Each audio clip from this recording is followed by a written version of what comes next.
안녕하세요. 다이어트를 거둔 남자 최겸입니다. 지난 몇 편의 영상에서 제가 반복해서 강조했던 사실이 하나 있어요. 인슐린은 지방 분해를 억제한다. 오늘 여기서 좀 더 나가 볼 거예요. 인슐린은 지방 분해를 막을 뿐만 아니라 나아가서 지방 분해를 촉진한다. 이걸 오늘 설명해 볼 거예요. 요즘 미디어에서 유난히 탄수화물 섭취를 주의하라 라는 말이 나오고 있죠. 오늘 이 영상을 보고 나시면 그 이유가 뭔지 알 수 있을 거예요. 세간에 있는 자료나 책이나 학술 자료나 또는 인터뷰 같은 걸 보면 전문가분들이 인슐린이라는 호르몬에 대해서 어떻게 생각하시는지 간접적으로 알 수 있어요. 가장 전형적인 표현이 인슐린은 혈당을 낮춰서 혈당 항상성을 유지하는 호르몬이다 라는 표현인데 맞는 말이에요. 틀린 말이 아니죠. 그런데 문제는 인슐린을 단순히 혈당을 낮춰주는 호르몬으로만 보게 되면 본질을 제대로 이해할 수 없다는 거예요.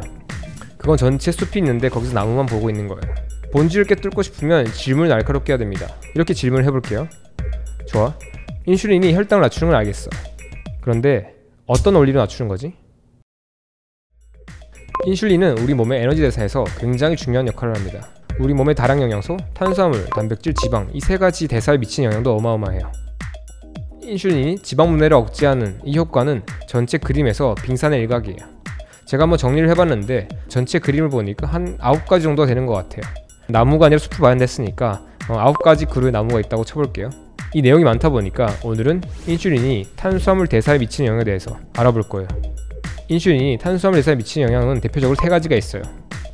첫 번째는 세포가 포도당을 에너지를 쓸 수 있게 한다는 겁니다. 우리가 탄수화물을 먹으면 대부분 다 포도당으로 흡수돼서 몸에 들어오는데 이 친구들이 세포에서 에너지를 받기려면 당연히 세포 안으로 들어와야겠죠. 근데 이 세포가 아무 때나 포도당을 들어올 수 있게 하는 게 아니에요. 이 포도당이 세포 안으로 들어오려면 어떤 에스코트를 해주는 친구가 필요한데 이 친구가 바로 포도당 수송체입니다. 우리 몸의 지방세포, 근육세포 또는 심장세포에 있는 포도당 수송체는 이름이 good4 포도당 수송체예요. 이 친구들은 평소에는 세포질 안쪽에 비활성화된 상태로 있다가 혈액 속에 있는 인슐린 농도가 높아지면, 다시 말해서 인슐린 분비가 자극되면 세포막 표면도 이동합니다. 그렇게 해서 밖에 있는 포도당을 세포 안으로 들어올 수 있게 에스코트 해줘요. 인슐린 분비가 자극되면 세포 안에 있는 포도당 수송체가 포도당을 세포 안으로 들어올 수 있게 만들어준다. 그러니까 인슐린은 세포가 포도당을 에너지를 쓸 수 있게 해주는 호르몬이다 라는 말이 나오는 거예요. 식물이 광합성을 하면 이게 포도당을 만들어내고 그 친구들이 당장 못 쓰는 애들은 녹말의 형태로 저장되잖아요. 동물의 몸에도 이렇게 남는 포도당들을 단기적으로 저장하는 탄수화물 형태가 있어요. 그게 바로 글리코겐입니다. 글리코겐은 간과 근육에 있는데요. 우리가 음식에서 얻는 에너지를 돈에 비유한다면 글리코겐은 약간 지갑과 비슷해요.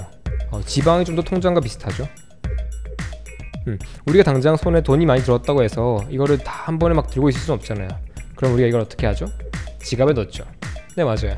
지갑에 넣기도 하고 또 많은 것들은 통장에 넣기도 하잖아요. 이 바로 지갑이 글리코겐입니다. 글리코겐의 장점은 우리가 필요할 때 빠르게 꺼내줄 수 있는 거예요.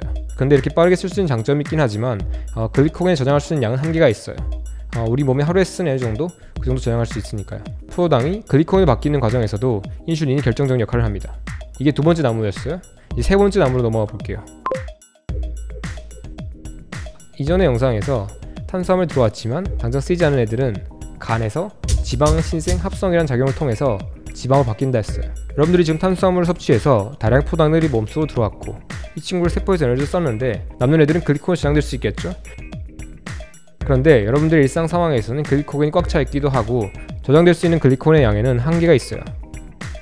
그러니까 우리가 먹은 탄수화물이 나오면 지방으로 바뀐다. 그래서 인슐린은 살이 찌는 호르몬인 거예요.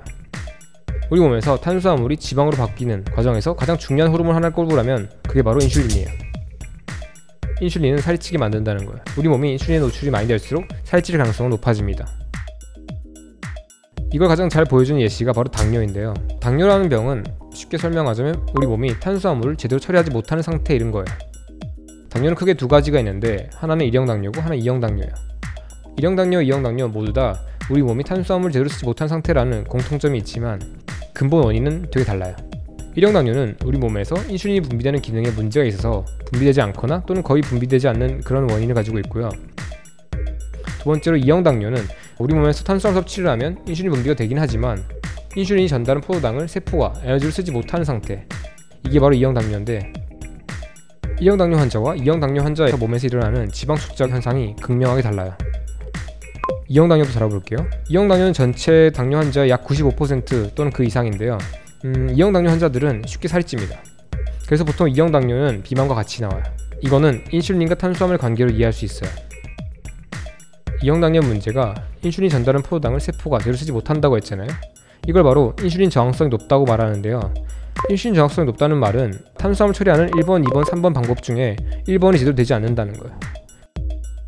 똑같은 탄수화물 섭취에도 세포가 에너지를 소모하지 못하면 2번 또는 3번으로 갈 가능성이 높은데 2번은 한계가 있으니까 대부분 3번으로 가는 거죠.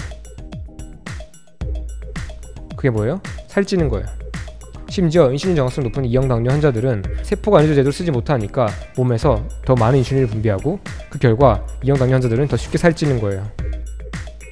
반대로 1형 당뇨 환자들은 마른 분들이 많아요.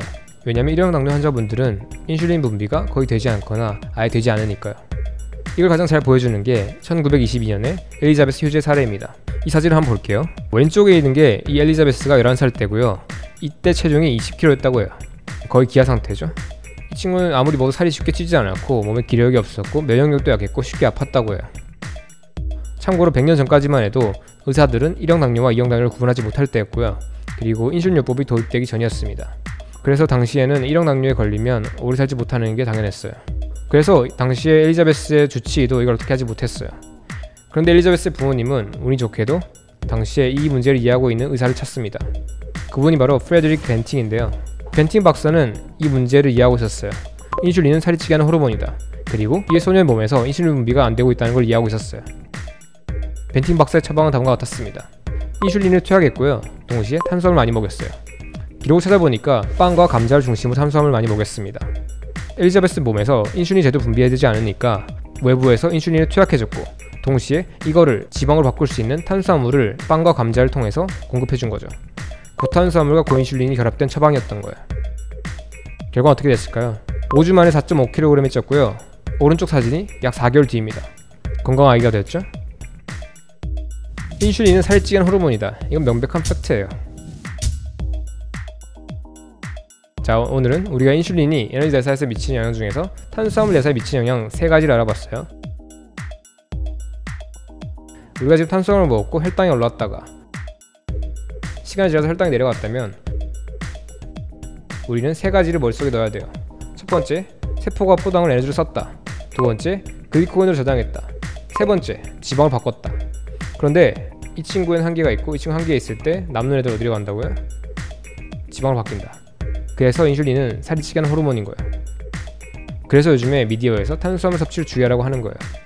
근데 아직 안 끝났어요. 아직 9가지 나무 중에서 3가지밖에 안 봤어요. 인슐린이 단백질과 지방 대사에 미치는 영향을 확인하게 되면 여러분들은 전체 그림을 보게 돼요. 그러면 인슐린이 어떤 호르몬인지 확실하게 알 수 있습니다. 오늘 여기까지 할게요. 다이어트를 거둔 남자 최겸이었습니다. 감사합니다.